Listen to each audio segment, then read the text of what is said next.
The movie unfolds in the year 2071 in the city of Moscow.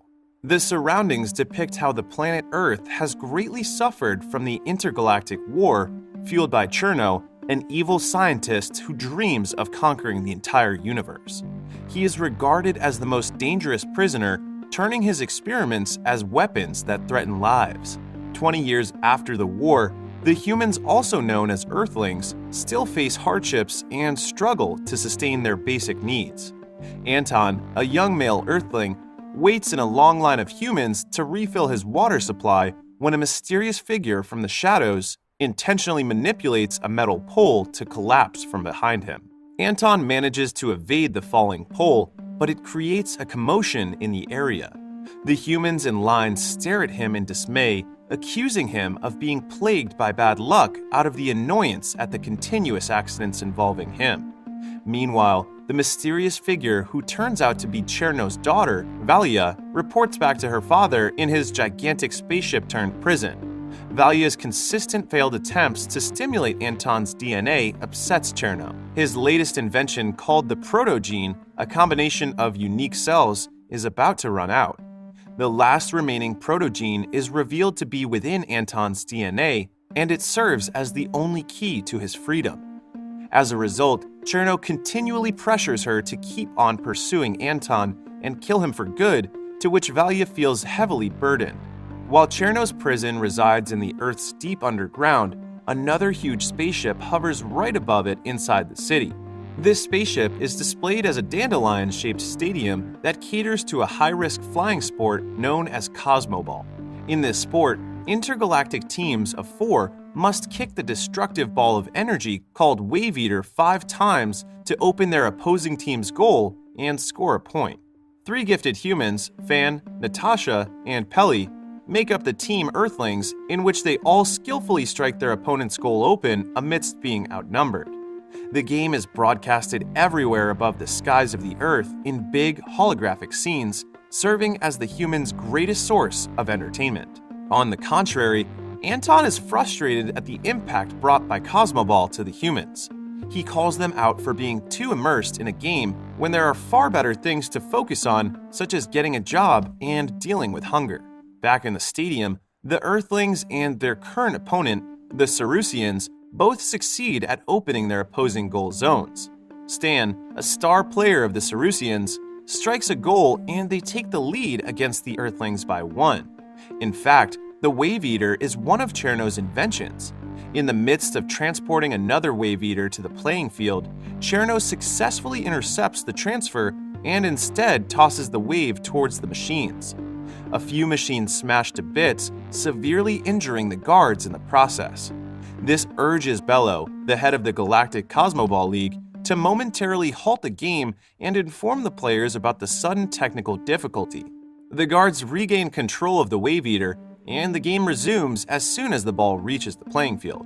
Though the game ends in a draw, it is the first time in history that the Earthlings triumphantly make their way to the finals, earning a loud cheer from the human spectators in and out of the stadium. Cherno, on the other hand, shouts in anguish at the sight of his creation turning into lumps of rock. The night emerges and Anton comes home to his sick mother. He finds out that his mom has been lying about her medical supply and pretends to be fine. Anton rushes to the pharmacy, where he comes across a young woman named Anya. The two of them break into the pharmacy to steal some food and medical supplies, but the alarm immediately catches the attention of the police. 2 police officers, led by Captain Vasily, catch up to them. Anton pretends to surrender alone and distracts the officers while Anya remains hidden. He manages to create an opening by distracting them and is able to run away. Just then, Anton runs and crashes onto a rushing vehicle, causing him to shout in panic. Vasily checks the front of the truck only to find nothing else but the stolen medicine spilled all over the floor. They leave the place in confusion, while Valia, who has effectively concealed herself as the driver of the truck, grins in satisfaction. Later, it is revealed that Anya is also Valia, who has been following Anton all this time. Anton's fear has activated the protogene and his teleportation ability for the first time, as he teleports uncontrollably a few miles away from his previous location. Disguised as Anya, Valia lures Anton to her basement and captures his attention through their common interests, such as their shared dislike for Cosmoball and their desire to help their sick parents. Anton listens intently, oblivious of why Anya pulls a few strands of his hair to collect a portion of the protogene from his DNA. Anya brings the hair strands to her father.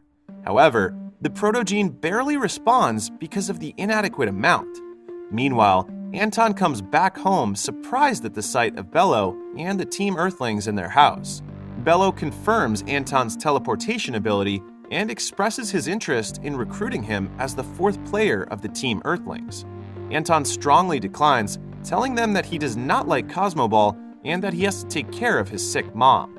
Natasha steps in and insists on finding a cure for his sick mom in exchange for his approval. She convinces both Bello and Anton, and they seal the deal with a handshake. Anton is instantly brought to the stadium ship, where he marvels at every sight. During his checkup, Bello takes a sample of Anton's genetic material in order to generate his very own Sputnik, a droid that will serve as his gear and buddy during the games. Everyone from Team Earthling owns a Sputnik that caters to their respective body composition. Anton slightly struggles in the first few minutes of training, but does not take long to control his teleportation abilities. He adjusts to the abilities quickly enough for Bello and the Team Earthlings to observe a situation that they have never encountered. Deep in thought, Bello instructs Anton to play for the first two games the next day and resume his training afterwards.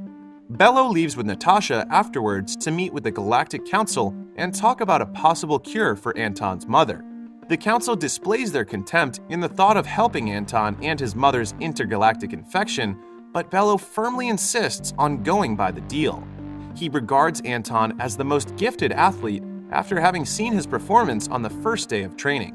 Natasha spends time with Anton and expresses her fondness of him every chance she gets, which bewilders Anton most of the time. On another note, Valia, who has shapeshifted as her alternate identity Anya, captures Anton's attention through their shared dislike for Cosmoball and the same intention of finding a cure for her father. She takes advantage of Anton by giving him a poisonous pod that can possibly destroy the stadium ship and end Cosmoball for good. Anton's Sputnik arrives at the scene with Natasha to fetch him. Before they leave, Anya gives Anton a peck on the lips and slips the pod on his hand while Anton's Sputnik eyes Anya suspiciously. On their way back to the stadium ship, Anton grows interested in his Sputnik. Natasha tells him that Sputniks warn their owner on potential threats and may or may not activate battle mode depending on the probability of danger. Another game of Cosmoball commences the following day. The poisonous pod stays undetected even after going through inspection. The Team Earthlings link with their Sputniks to gear up for the game.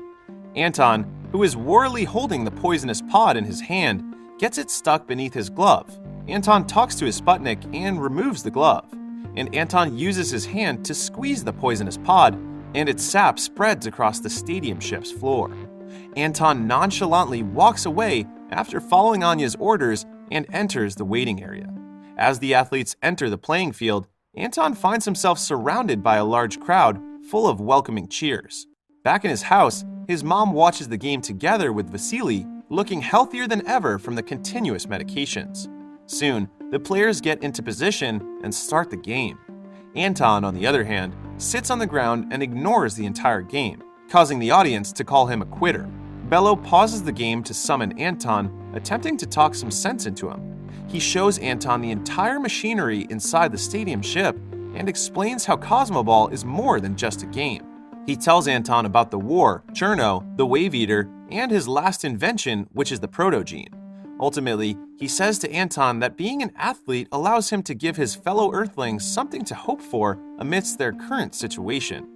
Anton eventually realizes the repercussions of his action and runs back to retrieve the poisonous pod that he dropped, only to find that it has already seeped into a portion of the ship's stadium. He comes back to the playing field and shouts that the stadium has been infected, but to no avail as the game goes on. Bello fortunately notices him and reacts quickly by freezing the infected area. The poison continues to spread, and the stadium ship goes into emergency evacuation mode in order to protect the audience. Natasha arrives to free the remaining audience stuck inside when the Wave Eater dashes toward her direction.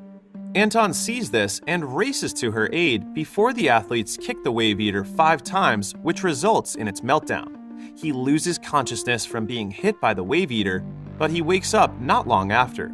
Then he immediately goes to confront Anya in her basement, yet as soon as their eyes meet, she stuns Anton and shows him her true form as Valia while confessing her admiration towards him. Even so, she is disappointed in him for not completely destroying the stadium ship and begins to collect a moderate amount of protogene in his DNA before leaving him unconscious. Anton's Sputnik hurriedly looks for him after sensing the threat. Finding him lying unconscious, his Sputnik connects with him and ends up exhausting itself to heal Anton's injury. At the same time, Cherno acquires the protogene from Valia and begins his escape plan. Through the protogene, Cherno summons another one of his creations, a gigantic puppy-like creature. He links himself with the creature to gain full control and uses it as a spaceship. The protogene in his possession also grants him the ability to teleport his way out. After a while, Anton wakes up and sees Natasha and Bello beside him. Somewhere inside the same basement, Bello hears Cherno calling his name. Cherno addresses Bello as his creator and invites him to join forces with him. Natasha becomes confused upon hearing this. She questions him up front, but Bello shrugs her off. Along with the Cerusians and Amazonians, they all gather outside and briefly encounter Cherno as he successfully escapes and teleports out of planet Earth. Meanwhile, the athletes stay on guard throughout the city while Bello informs the Galactic Council. He also reveals the closely guarded secret about Cosmoball to everyone. They learn that Cosmoball is not a game, but a war, and that the stadium ship is built to prevent the destruction of the planet. Back in his home, Anton's mom comes to tell him that the athletes are leaving for the war against Cherno, but Anton lies down wearily and disheartened from the events around him while holding his Sputnik in his embrace. His mom turns to comfort him, saying that on planet Earth, people make mistakes all the time, but there are strong people who try to fix the mistakes they've made. Simultaneously, Bello holds another meeting with the Galactic Council about their plan of action, when Natasha suddenly enters. Natasha is still bugged by what she heard. She persistently asks Bello why Cherno addressed him as his creator. Bello is left with no choice but to explain to her that Cherno is the greatest failure as a fellow scientist. He says that Cherno was forged in his image. He admits his mistakes, thinking that Cherno would assist him like the Sputniks do. He has given him feelings, but has failed in shaping those feelings. Bello and Cherno's falling out has led to the banishment of Cherno and has resulted in the events of the Intergalactic War 20 years back. Outside the planet Earth, Cherno prepares to fire his newly created Wave Eaters from his ship. He reunites with Valia, instructing her to prevent the athletes from leaving the Earth as long as she can. The huge battle ensues immediately after Cherno sends a succession of Wave Eaters to the surface of Earth. At the same time, Fan, Peli, along with the members of the Cerusians and Amazonians, spread out in different positions outside the city in anticipation. They continuously kick at the incoming Wave Eaters, tossing it towards each other to complete the 5 strikes. Outside, the ships of the Galactic Fleet set up a trap for Cherno and his ship through the supervision of Bello. Cherno, on the other hand, nullifies the trap and destroys the ship single-handedly, which is watched by Bello and Natasha in torment. Using the stadium ship, they continue their pursuit on Cherno. In the midst of destroying the Wave Eaters, the athletes begin to feel fatigue. Stan is on the verge of overheating while Fan is injured from being hit by the Wave Eater. Despite that, they push forward.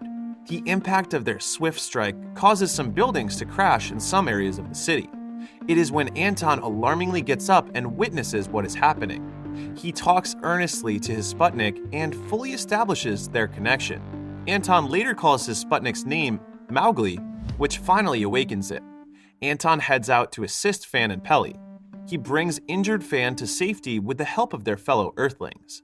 The residents of the city of Moscow find shelter against the falling debris, including Anton's mom and Vasily, who has developed a romantic relationship after hanging out together on several occasions. Up in the sky, 2 Wave Eaters in a row rush towards Anton's direction. He manages to strike the first one, but fails to notice the second one, which drags him towards the ground. He lands safely, but ends up in tattered clothes. His Sputnik, Mowgli, senses the situation and instantly comes to his aid. They happily reconcile and link together, creating Anton's gear for combat. Anton is now able to communicate with the rest of the athletes, and with Mowgli in battle mode, he begins to strike once again in full spirit.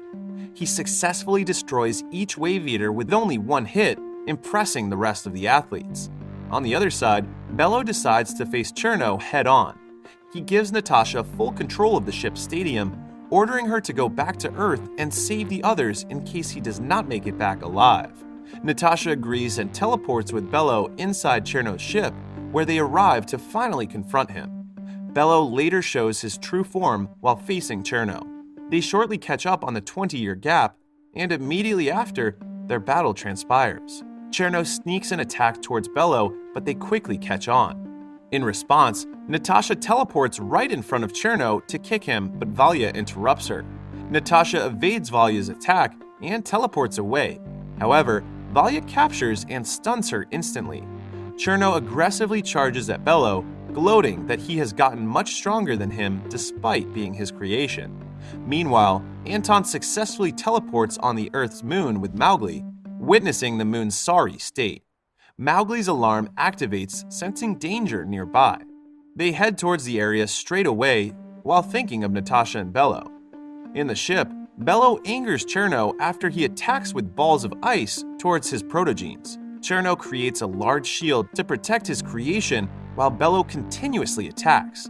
Bello slips up a ball of ice right above the shield, where he directly hits Cherno. The ice spreads around Cherno and it freezes his entire body. When Bello's constant attacks break the shield and almost freeze Cherno's entire creation of protogenes, Valya shapeshifts to Natasha's form and stuns him. Valya currently gains the upper hand, incapacitating both Bello and Natasha before she destroys the ice that has been trapping Cherno.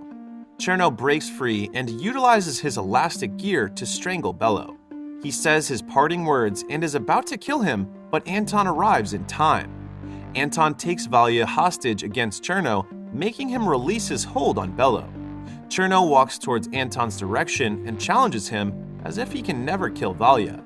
He mentions that Valya has never been a perfect creation and stabs her in the abdomen himself.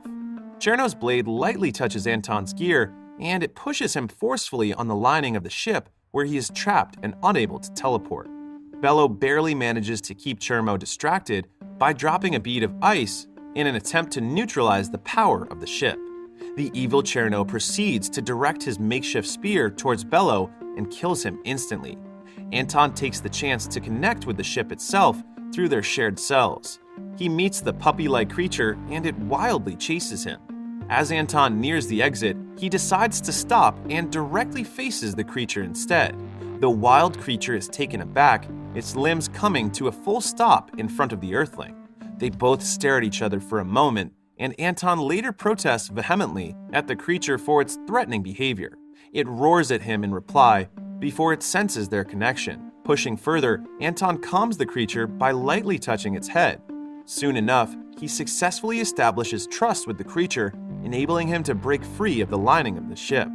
Furthermore, the creature grows fond of Anton, which ultimately destroys its connection from Cherno. Cherno tries to resist and exclaims that he is the master, but the creature no longer listens to him. He is mercilessly ejected out of the ship and tossed onto a massive ball of hot gas, where he melts to death. Natasha regains control of her body after being released from the trap. Anton teleports back to her, and together they return to Earth. On Earth, the citizens have grown tired of hiding. They become determined to survive and gather to fight for humanity. Through Valya's lead, they go to position, ready to fight the Wave Eaters coming their way, when all suddenly stop and stay in place after Cherno's defeat. Claiming their victory, the residents of the city of Moscow cheer out loud. After some time, the city is brought to better shape under the leadership of Natasha. The energy from the remaining Wave Eaters has been harnessed to restore and improve the way of life on Earth. In her speech, she stresses that it is the time for Earthlings to live, not just survive. It is broadcasted all over the planet, with everyone honoring Bello's sacrifice. The movie concludes with the Team Earthlings reuniting after Natasha's speech along with Anton's mom, new stepdad Vasily, Mowgli, and the creature who he now calls Kid.